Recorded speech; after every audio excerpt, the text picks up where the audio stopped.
রাসূলুল্লাহ বললেন, আমার উম্মতের মধ্যে প্রকৃত দেউলিয়া সেই ব্যক্তি যে কিয়ামতের দিন পাহাড় সমান নামাজ, রোজা ও যাকাত নিয়ে উপস্থিত হবে। কিন্তু সে দুনিয়াতে কাউকে গালি দিয়েছে, কারো নামে মিথ্যা অপবাদ দিয়েছে, কারো সম্পদ আত্মসাৎ করেছে, কাউকে হত্যা করেছে বা মেরেছে। তখন পাওনাদাররা এসে তার ন্যাক আমলগুলো নিয়ে যাবে। যখন ন্যাক আমল শেষ হয়ে যাবে, তখন পাওনাদারদের পাপের বোঝা ওই নামাজি ব্যক্তির ঘাড়ে চাপিয়ে দেওয়া হবে এবং শেষে তাকে জাহান্নামে নিক্ষেপ করা হবে।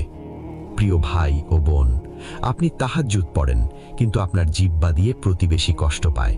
আপনি নামাজ পড়েন, কিন্তু বোনের সম্পত্তির ভাগ দেন না। আপনি নামাজ পড়েন, কিন্তু অধীনস্থ কর্মচারীর বেতন মেরে দেন। লিখে রাখুন, আপনার এই নামাজ আপনাকে জাহান্নামের আগুন থেকে বাঁচাতে পারবে না। একে বলা হয় হুকুকুল ইবাদ বা বান্দার হক নষ্ট করা। চতুর্থ কারণ